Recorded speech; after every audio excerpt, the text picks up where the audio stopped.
Hola, bienvenidos a nuestra tercera sesión del curso de Lógica Matemática 2. En esta ocasión vamos a hablar sobre la interpretación de los términos y las fórmulas. En el caso de la interpretación de los términos, pues como hemos advertido, estas expresiones deberán interpretarse como individuos de un universo, de una estructura de primer orden, mientras que las fórmulas van a tener un poquito más de detalles acerca de su interpretación. Recordemos que los términos son expresiones que se hacen a partir de los símbolos que aparecen en un tipo de semejanza ρ. Los símbolos que son relevantes para la construcción de términos en un tipo de semejanza son solo las constantes individuales y las constantes de operación. Además de esos símbolos, los que son relevantes para la construcción de los términos son las variables. Si tenemos una estructura del mismo tipo, es decir, una estructura de tipo ρ en este caso, nosotros podemos además tener una función de interpretación de ese tipo de semejanza en la estructura A, de modo tal que la interpretación de los términos será de alguna manera una extensión de la función de interpretación cuyo dominio es el simple tipo de semejanza. Esto quiere decir que, por ejemplo, si nosotros tenemos una constante C individual de tipo ρ, entonces la función de interpretación I ya nos está diciendo cómo se debe interpretar esta constante. La I de C ya es un elemento del conjunto subyacente de la estructura A. Por otro lado, si nosotros tenemos una letra F constante de operación, digamos de aridad n, entonces ya sabemos que la interpretación de f es una función que irá del producto cartesiano de a consigo mismo n veces en a. Así que la interpretación de f ya será una función que nos llevará elementos de a en elementos de a.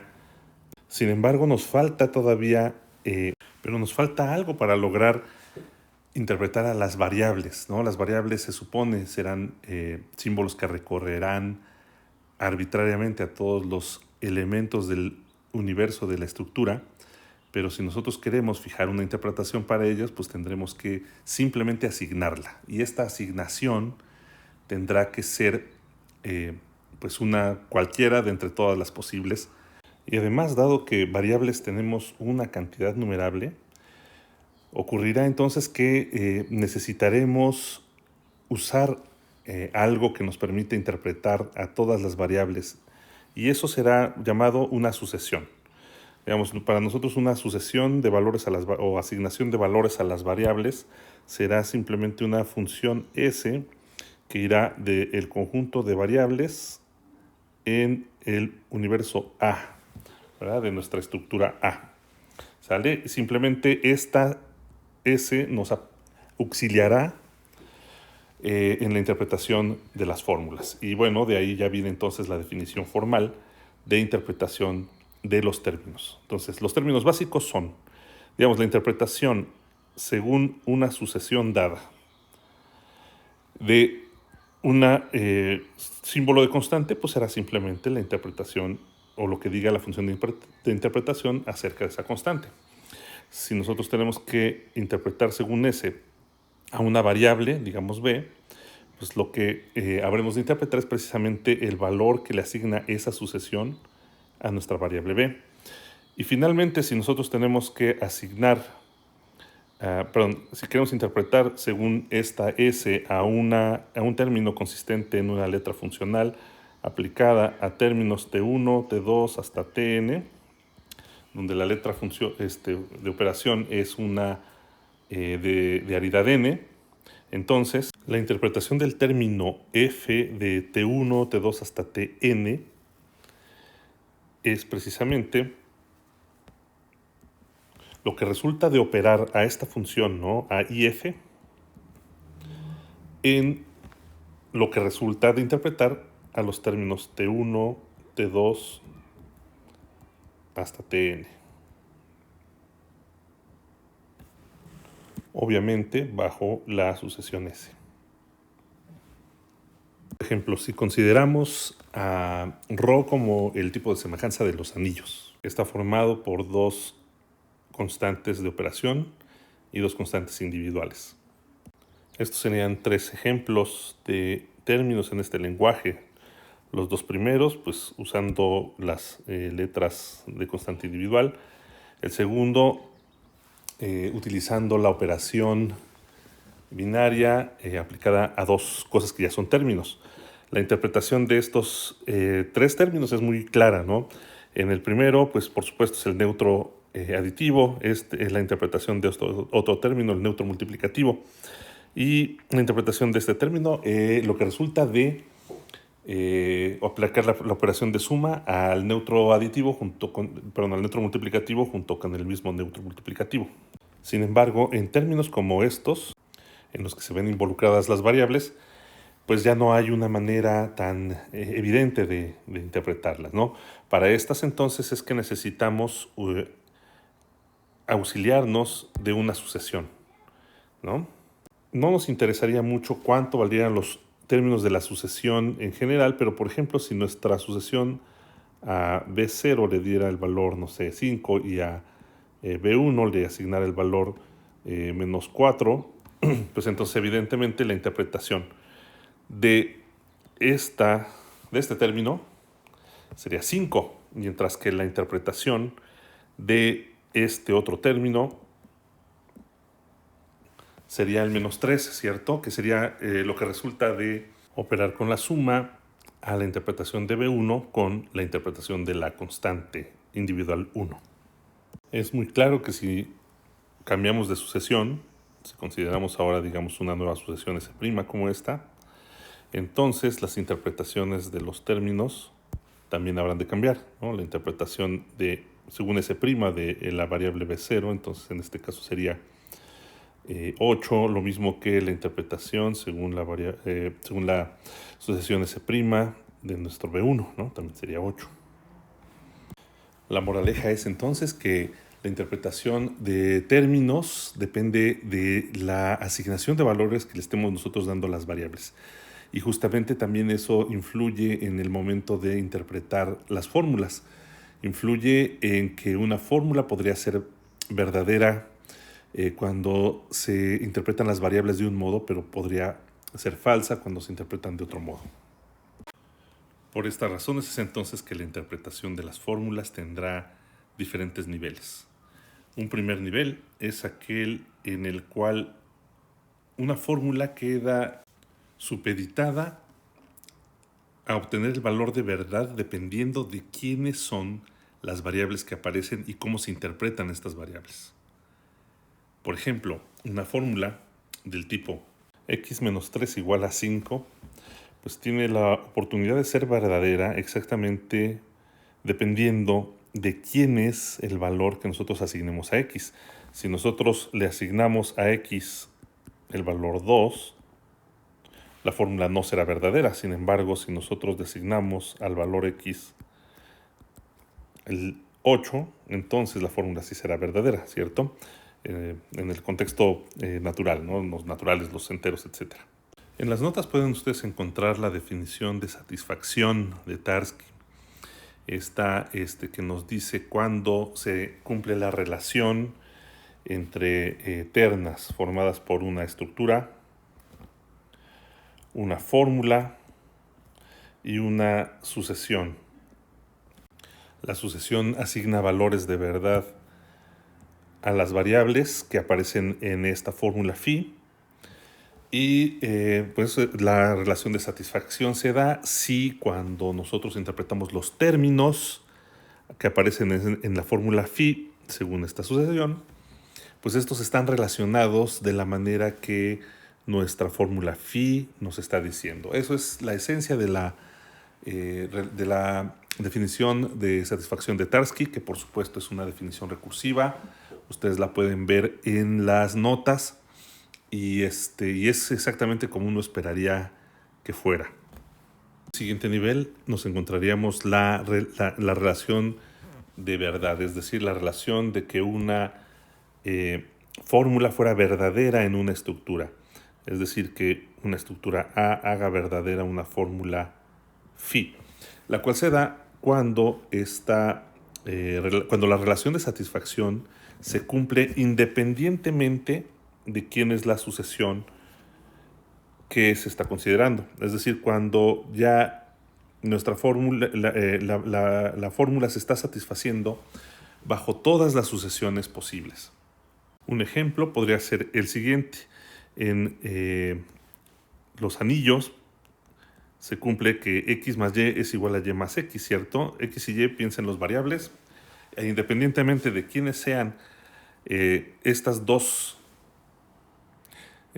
las interpretaciones de estas dos variables, pues se va a cumplir en un anillo que x más y es igual a y más x. ¿Por qué? Pues porque los anillos son siempre grupos conmutativos cuando solo se considera la operación de adición, ¿cierto? Pero si nosotros trasladamos esta misma fórmula, pero ya no pensando en el grupo aditivo de un anillo, sino, por ejemplo, pues en la operación de multiplicación del mismo anillo, es decir, si interpretamos este símbolo en lugar de este símbolo de suma, en lugar de interpretarlo como la operación de adición del anillo, la interpretamos con la operación de multiplicación, pues ahí sí, quién sabe, ¿no?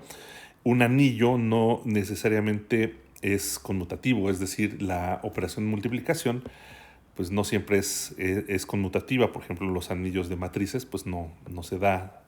Y bien, finalmente el tercer nivel de verdad es el que conocemos como verdad universal, y es entonces una fórmula llamada universalmente verdadera. Cuando esta fórmula lo es en cualquier interpretación que podríamos dar, en cualquier estructura de primer orden que nosotros evaluáramos la tal fórmula, esta debería ser verdadera. Un ejemplo de este tipo de fórmulas es la siguiente: x igual a x. Independientemente de cómo nosotros interpretemos, es decir, de qué valor asignemos a la variable x, pues esta fórmula se va a verificar, va a tener que ser verdadera, así que en los enteros, como en los racionales, como entre las personas, como en cualquier otra interpretación. Una fórmula con estas cualidades entonces se llama verdad universal. Ejemplos de funciones verdaderas universalmente son las tautologías, ¿no? Realmente aquí no tenemos precisamente tautologías porque, bueno, estas son fórmulas que se escriben en un lenguaje de proposiciones, pero lo que sí tenemos es fórmulas que son esquemas de tautología, es decir, fórmulas que nosotros podemos identificar que están conectadas a la manera de las tautologías de las fórmulas proposicionales. Entonces, cuando tenemos una fórmula de ese estilo, siempre esta será una fórmula universalmente verdadera. Las universalmente verdaderas son más allá de las tautologías. Aquí justo tenemos un ejemplo. Esta fórmula x igual a x no es una tautología, claramente, ni siquiera tiene conectivos. Entonces, pues bueno, tautología no puede ser, pero lo que sí puede ser lo que sí claramente es una fórmula universalmente verdadera. Utilizamos esta notación para decir que la fórmula phi es universalmente verdadera. En las notas y ejercicios van ustedes a encontrar ejemplos de fórmulas que tienen estos niveles diferentes de verdad dependiendo de interpretaciones y dependiendo de sucesiones de interpretación de las variables. Bajo circunstancias especiales, un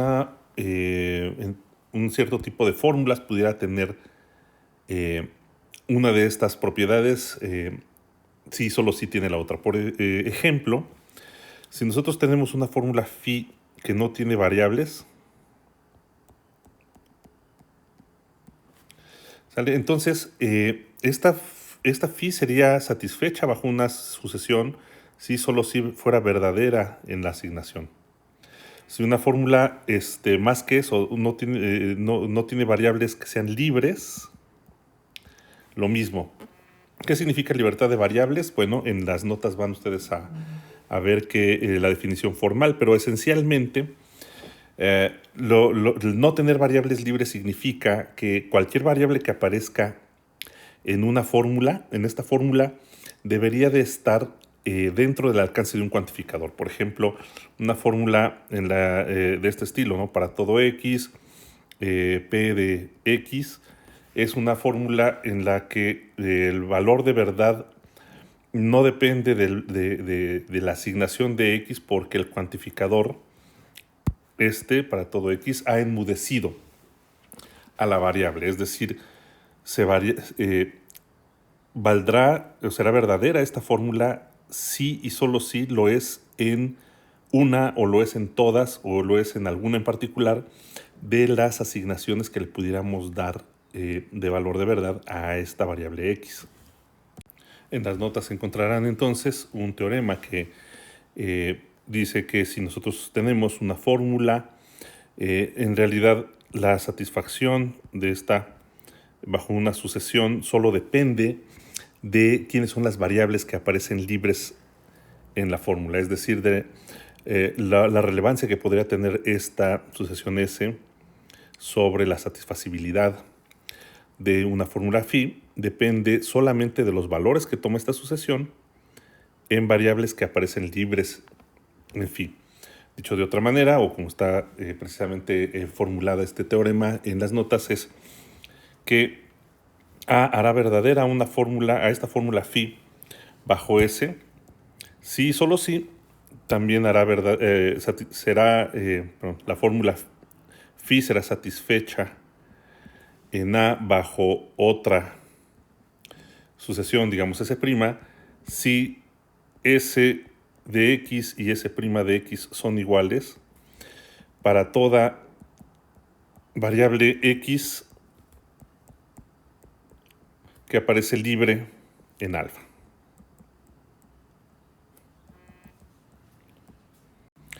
Quiero decir en phi.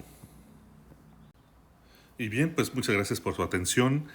Me parece que hay muchos detalles que podemos discutir a lo largo de la semana en clase, y pues con mucho gusto estaremos atentos a sus preguntas y a sus comentarios. Nos vemos entonces en la semana. Buena suerte.